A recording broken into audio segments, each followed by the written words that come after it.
Hello and welcome to another episode of Words with Myself.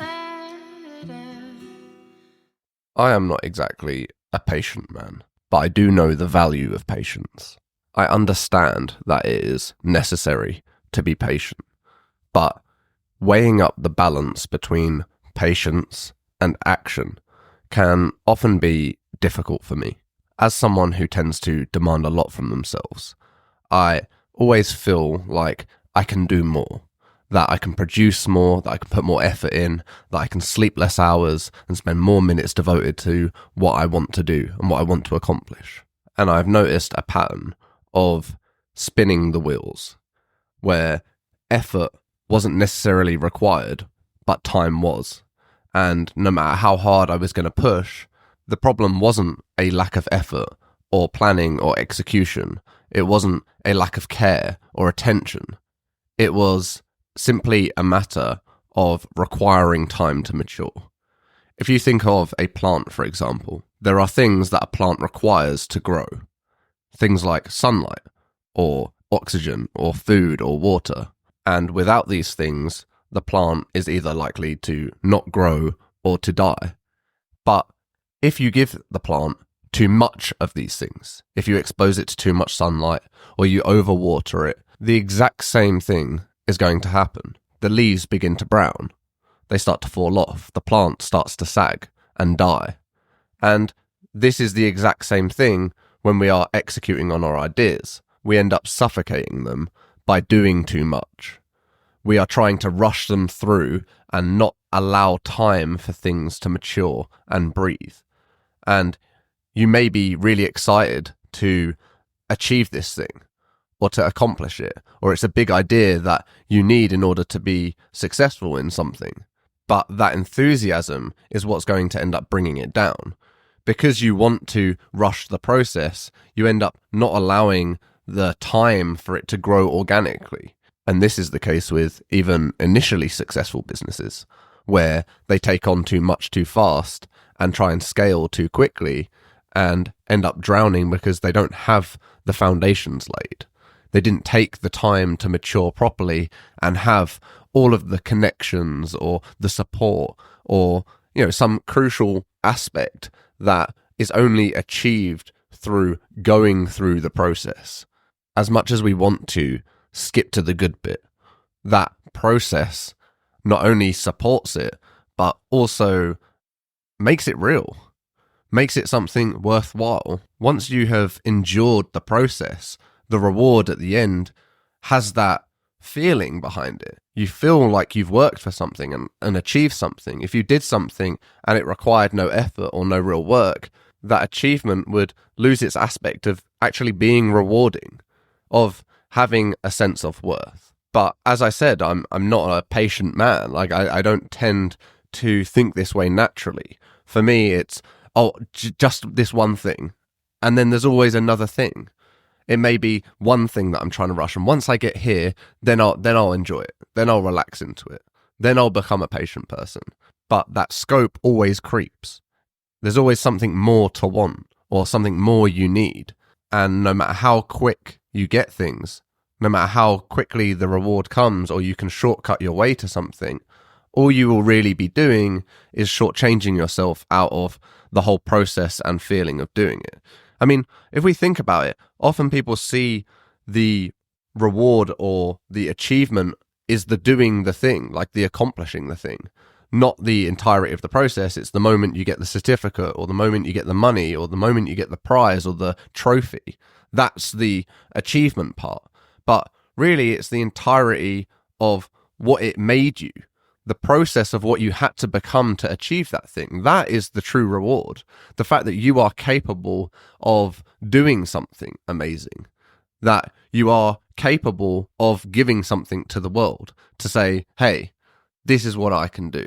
And this is the same reason why most people that win the lottery end up losing the money after a short period of time. Because the money being given to them didn't make them the person capable of handling that money, of multiplying it, or putting the money to work. So when they luck out and they get given this money, they spend it on things and they buy things that they think are improving their life, house, car, boat, whatever it is. But those things then end up costing money and you have to maintain them. And after a taste of the luxury life, you may get an appetite for it and want more things, but you don't have the ability to generate that money again, other than winning the lottery again, which is very unlikely to happen. Not impossible, but very unlikely to happen.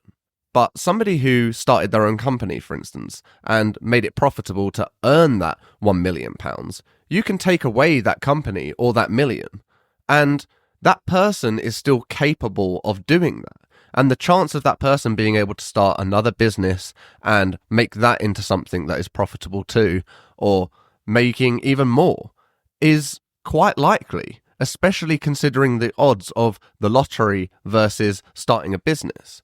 So it's less about the fact that the money is there and more about what that represents, that somebody is capable of creating a service that people need, or a product that people use, or something that people want.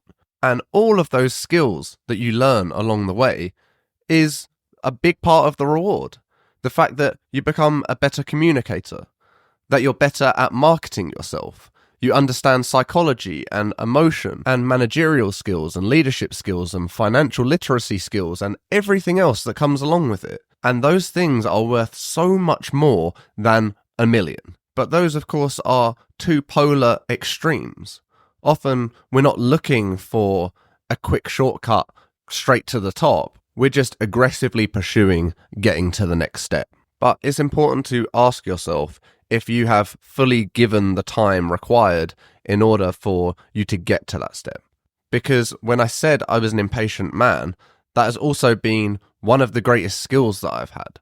My tenacity and my ability to rigorously pursue what I want has given me a lot of the great things in my life, has enabled me to achieve things that I didn't previously think possible. That hunger, that appetite for what I want, the passion that came along with it.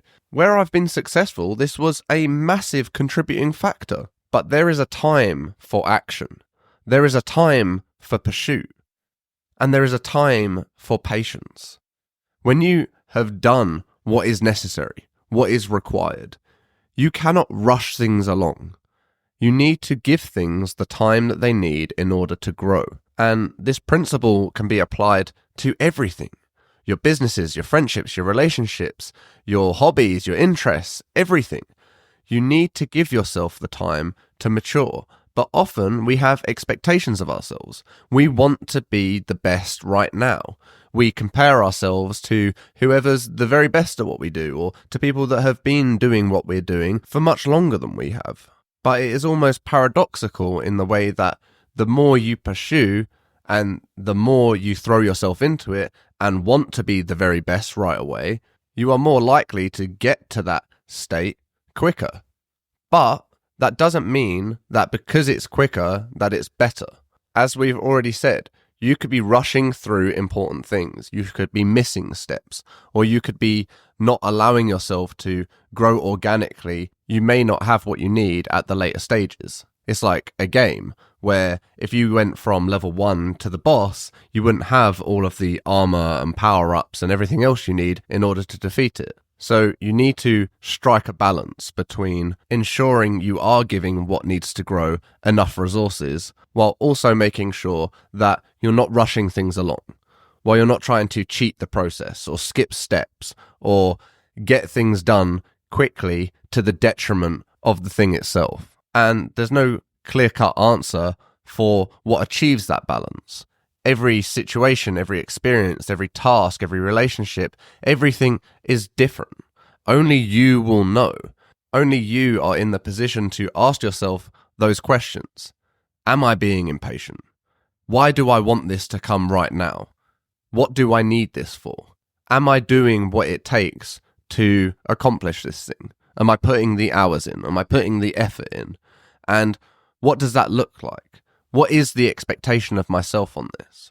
Because if I say, am I putting the effort in? Then that can really be, well, I could not sleep. I could put everything else off. I could, completely restrict my life in order to only accomplish this one thing, but I might not want to. So the rate of how quickly it will come will be based on what you want and why you want it. And if it's that much of a priority, then you will want to expedite the process. You'll want to put more resources towards one thing, but do that with an understanding of what exactly is required, because you can't have everything, and you only have limited time, limited energy, limited resources. So it's up to you to decide how you're going to spend those, and if the juice is worth the squeeze. Only you are in a position to decide that. But there is no point in getting frustrated with yourself or berating yourself if you know what you're doing and you accept the timelines between what you're doing and you're giving the very best of what you've got. There's no point in feeling negative about that. It's to liberate yourself from those expectations and say, I know exactly what I'm doing, and I know how long this is likely to take, and I know it's likely to take longer because I want to do it the right way. I don't want to cheat or shortcut. I want to get the process down. I want to understand what I'm doing. I want to be confident in what I'm doing and accept those choices and be able to be happy with the process that you're doing and not feeling like it's not coming quick enough or what can I do to get it done quicker. You can feel like, I know why I'm doing what I'm doing, and I don't have a sense of urgency or rushing because I know I'm doing exactly what I need to be doing or giving things exactly the amount of time that they need. I'm not rushing, and in that way, you don't become patient nor impatient. You just become somebody who lets go of the control of the timelines, someone who does without demanding result. And only then are you free to truly enjoy the process rather than feel like you're running through it and sprinting to the end. Thank you for listening.